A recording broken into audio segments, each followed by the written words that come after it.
Can you naturally reduce migraines with nutrition or headaches for that matter?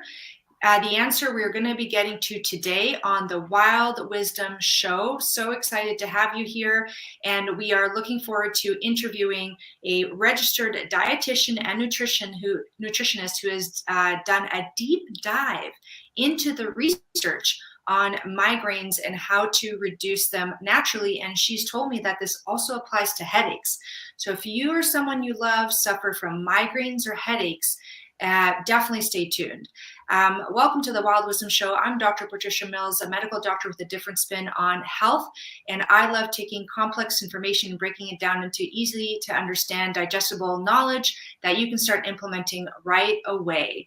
And today we're going to be speaking to Lynn Clayton, who is a registered dietitian and nutritionist. Lynn, thank you so much for joining us today. Well, thank you. It's good to be here. Oh, it's such a pleasure. And I was just saying, it's so fun to interview individuals who have really done a deep dive on a topic, especially because they themselves have experienced the problem, which really motivates individuals to go beyond what they're taught and really search for solutions and not really stop searching until they find something that works for themselves and then turning around and helping other people do it. Is that how you came to this topic of overcoming migraines? Pretty much. I knew it had just taken a long time to sort of get to the place where I felt comfortable and well controlled with my migraines. And after doing a lot of the research and reading a lot of books and seeing what was out there, I thought it didn't address all of the underlying concerns, causes of migraine. So once I did the research, I was thinking, why not write another book on migraine, that's more concise and really targets multiple facets of it. So that's kind of what led me to write the book. And the book you're referring to is called Overcoming Migraine. Is that right? Yes.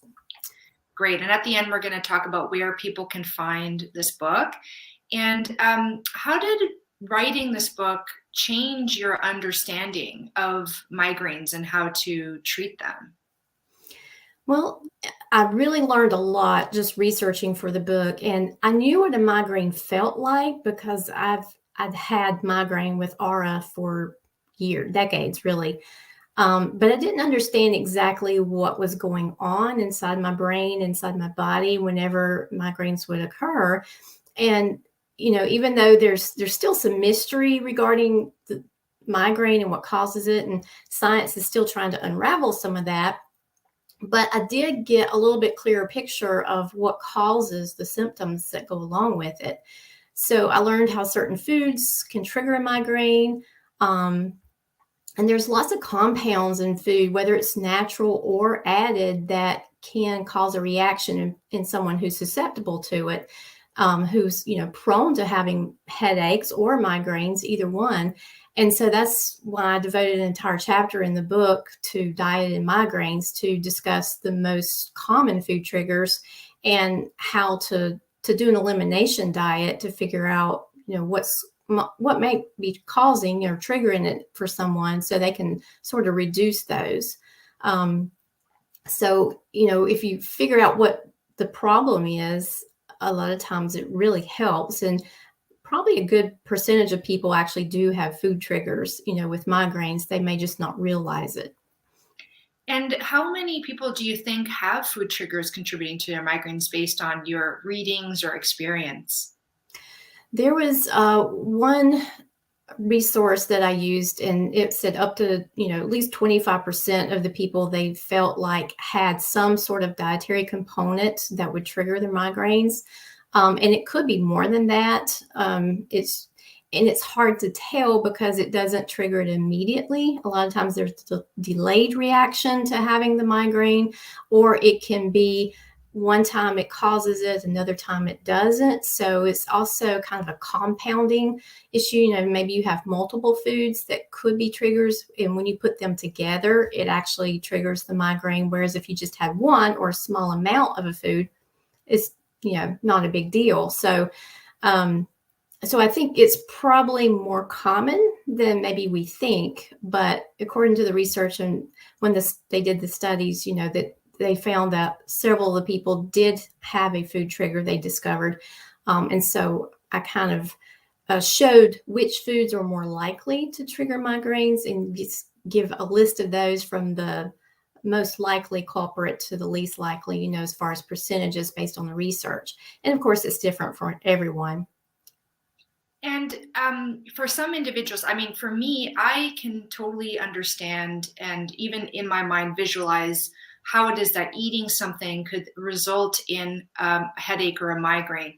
But for a lot of people who are going to be watching this, that connection may seem very unusual and not intuitive. Mm-hmm. So how is it that, and this is with the understanding that there are many things that can contribute to a migraine. So we're speaking of one of the many root causes, which we can touch on later just to create like a holistic understanding of it. But what we're going to dive into over the next half an hour or so is more on that nutrition aspect.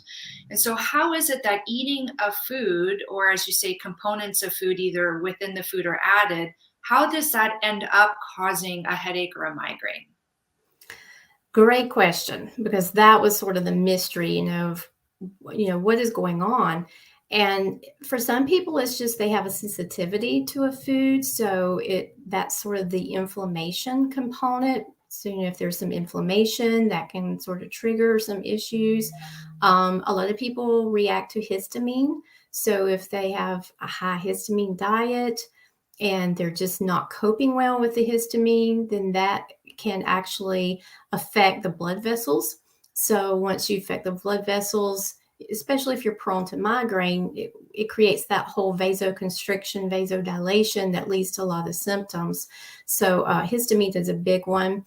Of course, tyramines is another component in food that we always think about, do a low tyramine diet for migraines. And for some people that can be it, but that may not be the only thing. Also blood sugar fluctuations. Just going too long without eating or having a lot of refined carbs in the diet, if it's, sugar is spiking or dropping, just depending on whether it's skipping meals or having a certain diet, then that can cause blood sugar fluctuations. And for some people, that can also trigger a headache or migraines as well. Okay, so what I'll try to do is get that on a level that everyone can understand, because I think a certain group of people will understand that, and I'll do my best to like really simplify it even more. Is that one of the pathways that connects what you eat and headaches is through the immune system. So the immune system is the part of the body that we are familiar with in terms of like, the part of the body that helps fight off infections, viruses, bacteria. It also helps recognize foreign invaders to the body. And so it gets activated or turned on to fight when it sees those foreign invaders, like infectious invaders, but also foreign invaders from things like in our diet and certain immune systems. Like everybody can have different immune system responses to foods. And some people can eat any kind of food and their immune system doesn't react to it. And other people can eat certain kind of foods and their immune system will. And that's a combination of genetics, like you're predisposed to the reaction, or it could be a combination of there's something that's affected your health in some way, like a decrease in your digestive power, so you're not breaking down your food properly, a problem with your gut health. So at the level of the lining of the gut, the food is getting into your body before it's been properly digested. That can happen with a leaky gut or what is called increased intestinal permeability.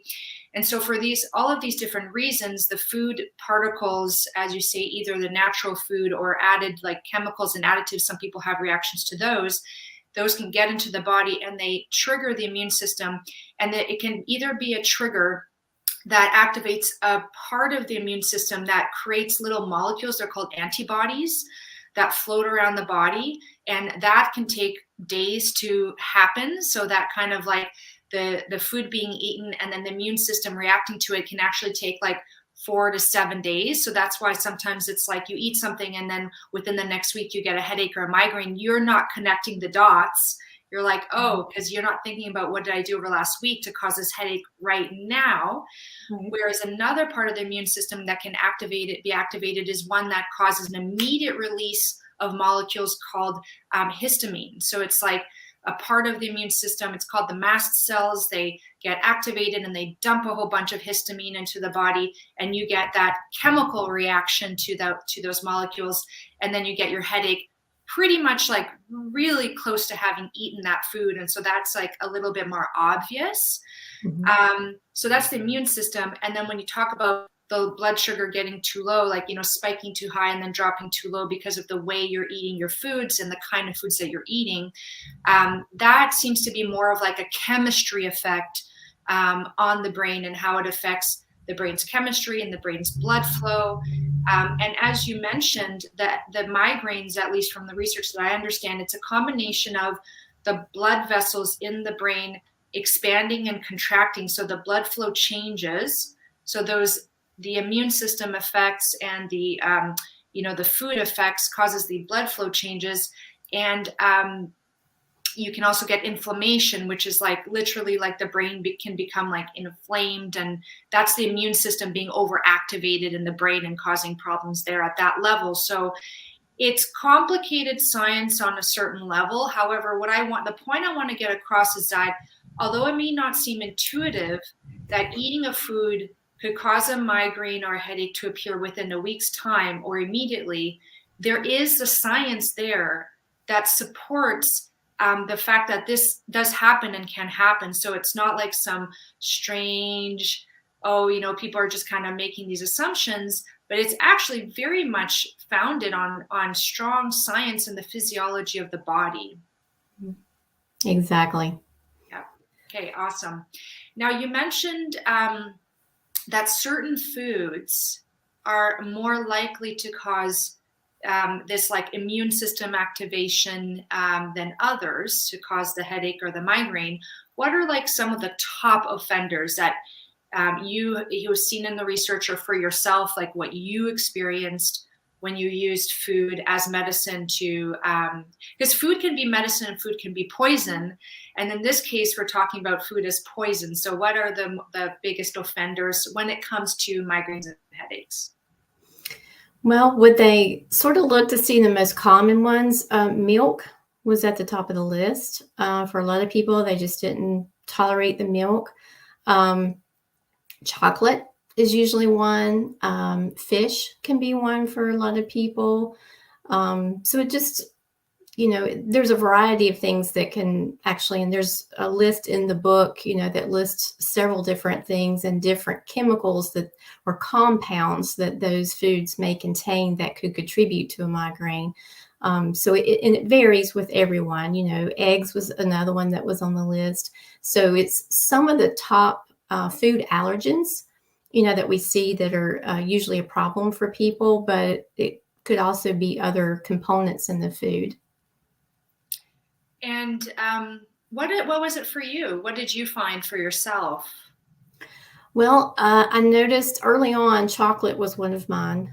So no chocolate for me. It just wasn't worth the headache. And later, tomatoes became one. So not necessarily some of the most common ones, but I was thinking, is it the acidity? But there are components, in things like strawberries and tomatoes that can trigger that. So I don't do tomatoes. Citrus fruits, not so much for me either. Later, I discovered, fish a couple of times, having fish, and it would trigger a migraine and it was usually a few hours or maybe the next day. But after doing that a few times, like, it's fish. So for me, that, sort of became off limits. Because it can change over time, so it may vary with that, but I've sort of learned which ones that can trigger it for me. And is it like all kinds of fish or certain kinds of fish? Like, does it get to that level of, variety? There was two. I tried it with tuna and tilapia, and both times had, the same reaction. So I haven't And then the other aspect is healing the gut, like you talked about, the leaky gut and having that permeability in the intestines that may create a response from the body that's just like an overactive immune function. So, I'm thinking if making sure that the gut is healthy, then maybe later I can try fish again and add it, and it might not be a problem. But for some reason at that time, and it may be other things going on at the same time. Maybe you're, more stressed, something else is going on, or you've been exposed to other things, or it could be a combination of things that just happen to trigger that. So I usually will try food multiple times before I take it out of the diet. And some of those I may reintroduce. Gluten was another one that I noticed, was causing problems for me. So you just kind of do the elimination and then do the reintroductions just to see, is this still a problem? But for right now, I'm still a little bit leery with fish. Yeah, and it's interesting, like how it can change over time, right? So there are certain food sensitivities and allergies that we can develop as we age. So sometimes, you start off being okay with dairy, and then over time you're not, right? And that can be, that can be something like with aging, we lose certain processes, like ability to break down certain foods. It could be the underlying problems with gut health that have been injured as a result of the root causes of poor gut health, which are basically modern, foods, modern nutrition, modern stress, modern toxins, and modern lifestyle that can, really erode our gut health and our digestive power. And so, yeah, they can come and they can go, in the sense that sometimes if you are, as you say, experiencing more stress or having more, like eating foods that are less nutritious for you and more damaging for your gut, it can predispose you, right, to have more of these food sensitivities and food reactions, which for some people will manifest as a migraine or headache. For some people, it's a rash, brain fog, joint aches, muscle aches, problems with digestion, right? Like, constipation, diarrhea, or both. So it's really important to do, as you say, to become aware of the patterns. And also for women, there's the element of hormonal fluctuations over the month, right? And women are unique in that way, so that you could probably develop more sensitivities to certain foods at different times of the month, and becoming aware of what that might look like for you. And women compared to men have a much greater stress response from, like, we are more likely to have problems with the stress hormone cortisol. And that's a physiological difference that unfortunately works against us in today's modern society. So it means we have to be really more intentional about, really fixing. And I like to talk about the 4 pillars of health, being the first pillar is the stress response. Then it's the hormone balance, gut health, and toxins tolerance. So, it's interesting when we do the elimination diet. And for those of you who don't know, I've been talking a lot about the elimination diet. It's been this massive tool on my journey to healing my body. And people often say, well, I'm going to eliminate these like high inflammatory foods like dairy and, coffee and wheat and, corn, soy, those things. And then there's the sugar, the alcohol, and the coffee. What people, and I talk about this a lot when I wrote the Personalized Diet Solution, which is basically a guide to the elimination diet, is that you also have to eliminate the foods that caused the problems with the gut health in the first place, which are the ultra processed foods with the added chemicals and preservatives and emulsifiers that have been proven in humans to cause problems with the gut inflammation and the gut health, right? That could then lead to these food sensitivities. And if you don't eliminate those foods, even though that food might be gluten-free and it doesn't have fish in it and it doesn't have corn in it, like a perfect example is like a gluten-free bread, right? That gluten-free bread, if it's on the shelf for any prolonged period of time and it doesn't go bad, it has a preservative and emulsifier in it. And so if you keep that in your diet and you don't eliminate that, you're probably going to end up experiencing more food sensitivities down the road to the foods that you do keep in your diet, right? And then becomes this vicious cycle. So as you say, the elimination diet is such a key component of figuring out what foods are triggering or not triggering your migraines and your headaches, and then really paying attention to eliminating the foods that actually cause the problem in the first place, right? And that, so it'd be the ultra processed foods, the high sugar foods, and then the foods sprayed with pesticides. Exactly. Because, like you say, the research is there. And so we know it's doing damage to the gut. And that just leads a pathway, to cause problems in the body. And like you said, with women too, to your point with the hormones, because women are more likely to develop migraines. And so it does seem to affect women more. Yeah. And is there anything else you want to say about nutrition and what you found on your journey when you were writing the book? Anything that was like really surprising that came up for you, or something that you found has been really helpful for you? Well, I thought the chemical, the biochemical and the hormone connection was really interesting. And there's research, once you look into the research, even, our US government guidelines, our websites, it says, people with migraines tend to have lower magnesium levels.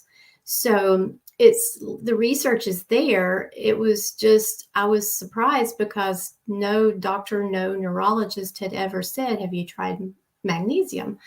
And so when I started doing the research for myself and found that there was so many other things that you can do to help prevent migraine from developing in the first place, or at least reduce the intensity and the severity, and frequency really of having migraine, it was a game changer. Some of the supplements were so much more helpful, and the medications, I didn't like those very well. I didn't tolerate them. They had a lot of side effects, and some of them, they just didn't work. And at some points, it was a migraine, it just didn't work on. So I became more interested in preventing the migraine from developing in the first place. And I think when I first really got into starting this journey is I had met a holistic MD, and he took a whole different approach with diet, lifestyle, nutrition. He was really big on nutrition and kind of put me on a path to sort of start this whole new protocol of following this to reduce that. And it was amazing. Within a month, the migraines were much better, less frequent, but I felt better. I slept better. I had more energy.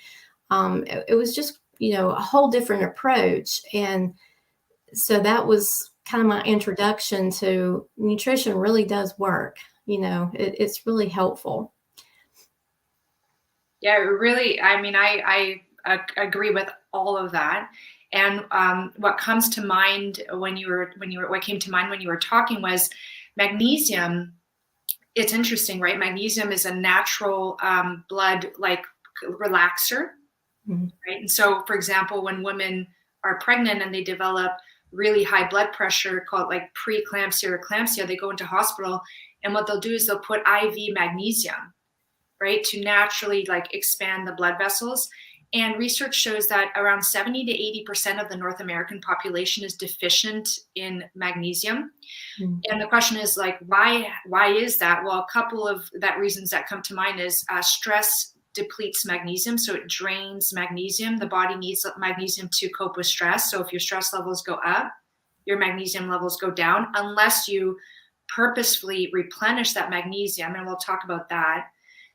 The other reason being that when there was this very interesting study that came out in the 1960s comparing organically raised vegetables to conventionally raised, so sprayed vegetables, the magnesium content was 4 times higher in the organic foods, right? Sometimes 6 times higher.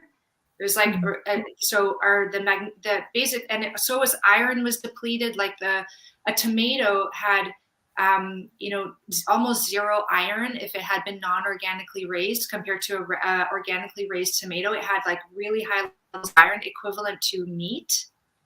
So the type of food that we're buying it has become slowly depleted in our minerals, and magnesium really, it's involved in over 800 bodily functions. So it's the one that we really feel when it becomes depleted.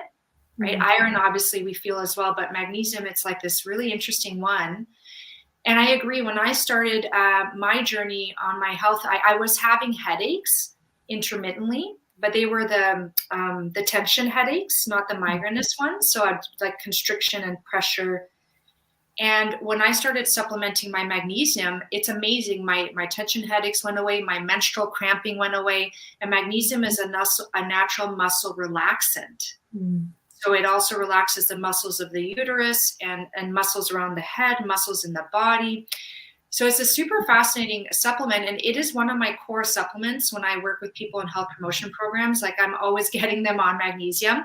And there's a way to determine like how much your body needs, because the blood tests will not actually not accurate for that at all. Like zero accuracy if it's a regular blood test. If it's a red blood cell magnesium test, it's like 30% of the picture, but you'll never really know with any kind of blood test. So it's the supplementation that tells you if you're on the right track. If you feel better, you're on the right track, right? But at the very least, buy a good quality magnesium, like a magnesium bisglycinate, and take it as they recommended on the bottle. And you know, that will over time probably be super helpful. And then I think the other research has been in the B vitamins for migraine in specific, right? Particularly riboflavin or vitamin B2. Yes. And that's another one. And interestingly, in that case, they actually recommend supplementing with the single riboflavin supplement, not just within a B complex. Because normally, you know, I recommend a multivitamin or a B complex for people so you get a balance. But it was targeted riboflavin therapy that they've actually researched. So that was interesting as well. I've looked at that research. I'm a little bit hesitant to agree with that in the sense that although they studied B2, most people, when they're deficient in one thing, they're deficient in the complex of it. So I often will ask people to also go on a B vitamin complex so that, you know, because nature never exists in isolation. And so it intuitively doesn't make sense to me that someone would be just depleted in B2 and not in other things. So you know, for me, I like to have people on a complex, not the high dose ones where you're getting massive doses of vitamin B6. That's the one you want to be worried about overdosing. Like anything over 50 milligrams a day carries a risk of developing problems with your nervous system, like numbness and tingling and funny feelings around your lips or your hands and your feet. But as long as you're respecting that vitamin B6 dose, and you're making sure you're getting enough B2 to match what the research shows, then adding, you know, having that B complex, I think is like health insurance, right? Just to make sure that you're not respecting the fact that, you know, everything kind of the B vitamins usually come together in nature, right? It's not like you eat a plant and you're just getting the B2, you're usually getting all of those other vitamins together. So that's just one thing that, you know, I keep in mind, because the research hasn't been done on doing vitamin B2 plus the other vitamins, doesn't mean it wouldn't be helpful to have those added in. So that's just like something that I think about when I look at that research. But yeah, you do have to hit a certain dose of the riboflavin B2. It's like medicinal doses, right? You're actually trying to meet an unmet demand, right? That the body is having, that it's not getting everything it needs to function properly. So you're trying to top up what it needs, like the building blocks of health, and you're using supplements to do that. And the understanding is you also want to be looking at, while you're using things like magnesium and the B vitamins or vitamin B2 specifically, if you just do that, that's a really great Band-Aid solution, right? Because it's helping you feel better and it's topping up depleted nutrients. However, you do still want to take a look and see, like, were there other root causes that led to me having low magnesium and led me to having low B vitamin 2, for example, gut health, right? Like some people will say, well, why can't I just eat a whole foods diet and get all my nutrients from that? Why would I have to supplement? And, you know, the argument against it is, of course, the food supply, not having all the supplements that like all of the nutrients and the quantities that we need, the stress, you know, the demand outstripping the supply. And there's also the component of the leaky gut and the injured gut. Some people are eating incredibly healthy foods and really great diets, but because of problems with stress or previous medications like antibiotics or anti-inflammatories or things that are known to hurt your gut lining and your gut health, you may not be absorbing your food properly. So, there may be a period of time where you do have to supplement to, kind of reestablish your supplies of nutrients. And then as you're doing that, as you're taking your magnesium and your B vitamins and all those sorts of things, you're maintaining a really wholesome nutrition. You've got that whole foods diet that's low in excess sugars, low in processed foods, right? So you're building back up your gut health and making sure you are supplying, your nutrients. And then you may be working specifically on your gut health with some gut supporting supplements, right? And foods like bone broths and baked apples that have pectin in them that can be healing for the gut. Maybe it's like zinc, which is a fantastic mineral for gut healing.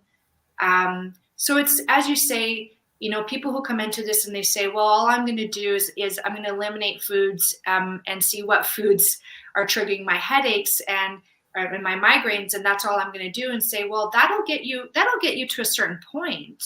Mm-hmm. Right? And if you're one of those 25% or more people who has a food trigger, then you're going to feel better. However, if you don't also look at how is my foundational health? How are those 4 pillars of health? The stress response, the hormone balance, the gut health, and the toxins tolerance.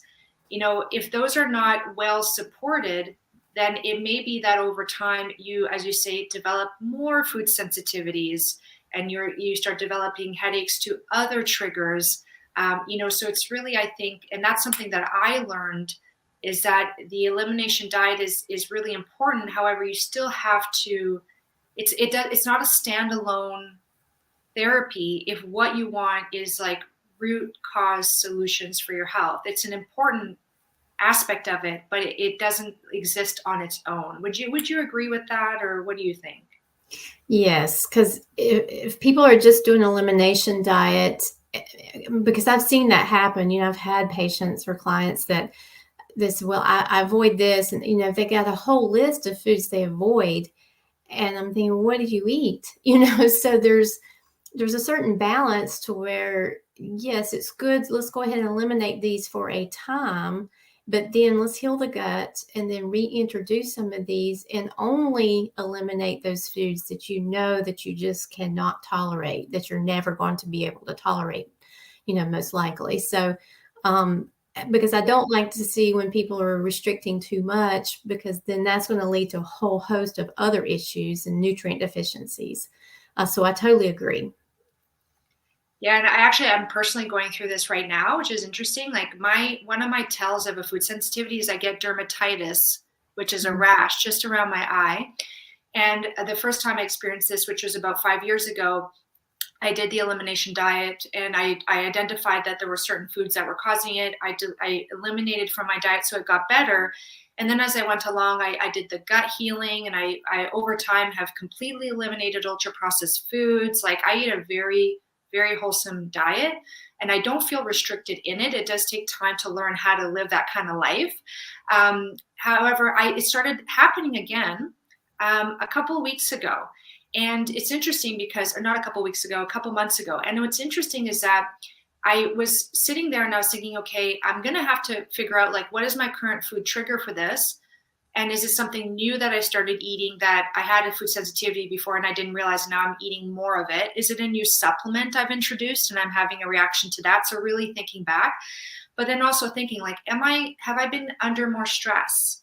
Because that can cause a leaky gut and cause food sensitivities. And I was like, yeah, I have had stress. So I've been introducing more meditation. I've been really protecting my morning, meditation and Tai Chi and Qigong time that I had been kind of letting slip, right? And then I was like, okay, have I been eating any ultra processed foods? And I was like, no, I've been pretty good with that. So I think that's okay. I have noticed that my hormone balance has started to shift going into perimenopause. So, I've been noticing some changes with my menstruation has been changing a little bit. And so I'm supporting my perimenopause with some maca, just to see if I can help my body through this phase with some more grace and ease. Mm. And, all of those things together, I'm still really paying attention to that. And it's improving and it's getting better. And so, if I just did the elimination diet on its own, I would end up on an even more restricted diet. Right. Right. And I was like, okay, well, I'm willing to cut out this food. However, why did this, did it happen just because I'm aging? Or did it happen because there's been something happening with my health that I just haven't been aware of? And this is my call to action to focus on it again, to Mm. kind of refocus in on it. And that's the thing. I think as people who have gone through health issues and we've solved our health issues, you can go along and kind of lose track of those things, those foundational aspects that support our health, right? Mhm. And then we forget that there's also processes of like our hormonal shifts over time and as we age, and paying attention to that. So yeah, it's not an easy thing to do, because if I didn't do this approach, I would go to the doctor and get a medication, like you would go to the doctor and get a migraine prescription, right? Mhm. And that would certainly help the superficial, like it will help the headache go away or reduce the headache frequency or severity, it would reduce my dermatitis. But whatever is causing it to happen is still happening in the background. And if you don't address that, that means your immune system is constantly being activated and going through this, this inflammation in the body is being activated. And you're kind of like, it's like you're turning off the fire alarm, so it's not signaling anymore, but the fire is still raging inside, right? Exactly. That causes body damage over time, and that's why I think a lot of research that look at people over time who have, developed certain conditions, and even though they're appropriately treated on medication, they will go on to develop more diagnoses and more conditions, and they'll get worse over time. Their condition doesn't get better. They feel better, but they aren't actually better. There's a distinction between those things. Exactly. Yeah, it's just getting to the root cause of what's the problem is. And, it's medications is usually just a Band-Aid. I mean, and I'm not opposed to medications. I mean, if you have a really bad migraine, you are so happy to have a pain medication, to just stop that pain.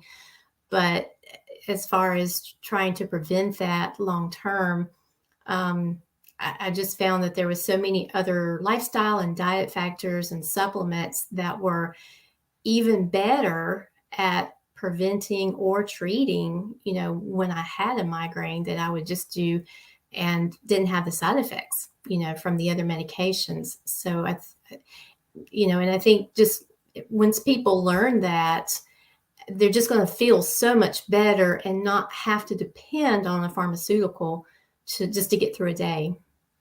Absolutely. Yeah. And medications don't have to be a Band-Aid. They can be a bridge.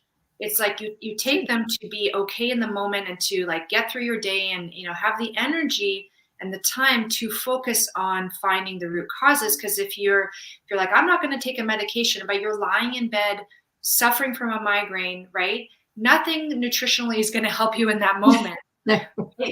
And if there's a medication that works for you and you have access to it, then there's like nothing to say you shouldn't take it, so that you can get out of bed, feel better, go about your day, and then use that time that has been gifted to you to work on your nutrition, to work on the lifestyle, to figure out your root causes. And what I sometimes, knowledge is power. So if you're having migraines or headaches, I highly recommend buying Lynn's book, Overcoming Migraines, because you will probably want to work with a health professional. Okay. If you're a do-it-yourself kind of person, you're going to want to buy the book to understand the science and to really know what to do and how to do it. Even if you're someone who wants to work with a health professional, you're going to want to know what kind of health professional you want to work with. And when you come into that relationship with a deeper understanding of what you're experiencing, and you have those initial conversations with that health professional, you will quickly identify if that's someone that you want to continue working with or not, right? You become an informed consumer in so many ways. So Overcoming Migraine, I highly recommend getting it. And before I share how to do that, a few more questions, Lynn, actually, sorry.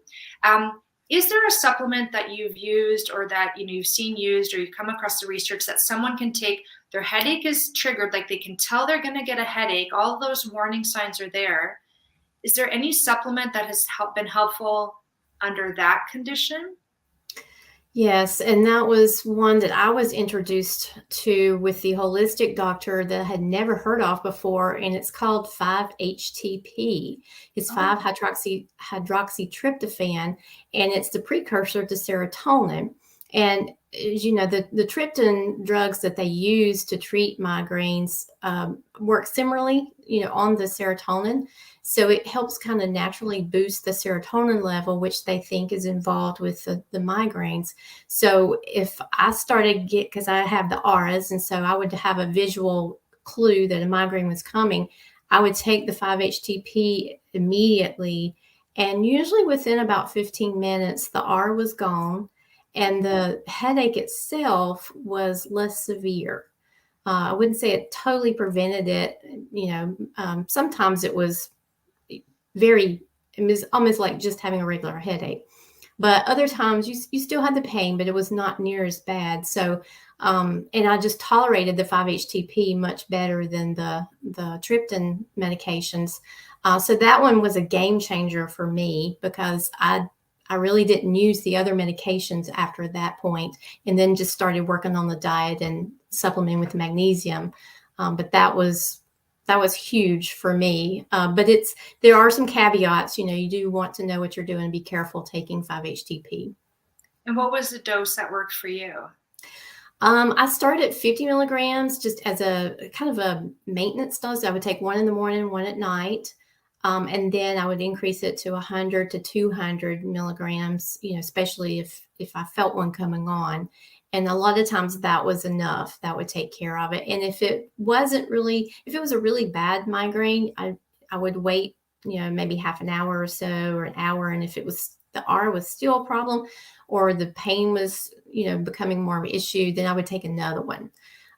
So it just really depended on how bad the migraine was or what triggered it, I guess. But when I first started, I would take it to treat a migraine, but I also took just a regular dose daily, usually morning and evening to get it into my system and just help boost my serotonin levels. And then I just kind of use it as needed basis. Oh, that's so interesting. Yeah, because magnesium and riboflavin and nutrition, all of those things are to help prevent or, prevent a migraine or headache from happening or decrease the frequency or severity. However, once a migraine starts, the nutrition or the magnesium and the B vitamins are not going to help. That's the 5-HTP, which gets converted into serotonin, then melatonin, which is very interesting. Mm. So 50 milligrams twice a day as like maintenance therapy, like you take it day in and day out. You notice you're going to start to get a headache. Everybody has their kind of tell. So you take 100 milligrams. And if after about half an hour to an hour, it hasn't been helpful enough, adding another 100 milligrams, like something like that. Mm-hmm. Yeah. And most of the time, that took care of it. So if you catch it early, that's that's the key. Yeah, 100%. And that's the same with the medications, the triptans, like they work best when you catch them early. If you kind of snooze and wait around, it's like, it's like the horse is out of the barn, right? It's not going to actually help you all that much. So it seems like the rules of the game are similar between the supplement and the medication. So that's really great to know. I'm glad I asked that question. And so last question is, what would be like a bit of advice that you would give to someone who is suffering from migraines and they feel like they've tried everything? Yeah, first I would say don't lose hope because it can be very discouraging, but it's important to stay positive. You have to know as you're searching for answers that it can get better. A lot of times, particularly for women, migraines do tend to get better as we get older, and they're not as common in women after the age of 50. So for females, that is kind of something to look forward to. And the other thing is just find a compassionate healthcare worker who maybe has some experience with migraine, or whether they have them themselves or not, but who is sympathetic and kind of listens to your story and sees how migraine is actually affecting your life and helps you find what works best for you. So that's, I still think that's definitely one of the best things that happened to me, is meeting a holistic MD who put me on the right path and showed me that it's not about just taking a pill. That's not going to fix everything, that you need to really work with your body to get to a point where you're not having to rely on medication, any more than possible. Oh, that's so wonderful. Thank you so much, Lynn. And this information is so important because research shows that when women have migraines, the blood flow to their brain decreases by 50%. It's been associated with an increased future risk of dementia, because it does affect the brain when you have that decreased blood flow. So it's not just a headache, it's a real thing that your body is experiencing, that your brain literally hurts because it's undergoing these fluctuations of inflammation and not enough blood flow. So it really is worth your time to focus in on yourself, to give yourself that time to connect with health professionals, to look at your stress response, to prioritize yourself. If you're someone who's a very busy individual and you've been really good at prioritizing your work and other people in your life, it really is worthwhile to take, I had to take a couple of years while I had kids to focus in on my health. And the payoff has been so incredible. I mean, my children and my husband are so grateful that I figured my health out, right? Because, you're not laid low by the effects of poor health. Like with headaches and migraines, people spend hours and days in their bedrooms with the lights off, and, or with a headache, not a migraine, you get irritable and you can't focus, you can't be productive, you can't enjoy your life. So I think it is important to do those things. And so I would say, if you're unsure as to what to do next, the next step is to buy Lynn's book and read it so you can get more informed. And that way you can understand what is your next step beyond that. So Lynn, where can people find your book and where can people find you? The book is available on Amazon. So you can just look up Overcoming Migraine. It's Overcoming Migraine, a proven plan for prevention. And you can find more about me at ClaytonNutrition.com. That's my main private practice website. And then some of the information when I was writing the book, I also have a website called OurDailyChoose.com, where we do a lot of recipes and, food blog videos and stuff. But that was where a lot of the information, has from that book. But there's also a downloadable PDF in the book, it tells you where to find that. So there's a quiz that you can take, just answer those questions, and it'll kind of lead you into the direction of which supplement might be better, or, what adjustments you might need to make. And then you can also get a copy of the supplements and everything, the doses and all of that was used in the book from that website. Awesome. Thank you so much, Lynn. That is such valuable information for everyone. And if you're watching this, please save, subscribe, mark it as a favorite so you can easily come back to this and find this later. Share it with someone who wants root cause solutions for their health concerns as well. And I look forward to seeing you again on the next Wild Wisdom show. Lynn, thank you so much for joining us today. It has been an absolute pleasure. Thank you. It was my pleasure. Okay, bye.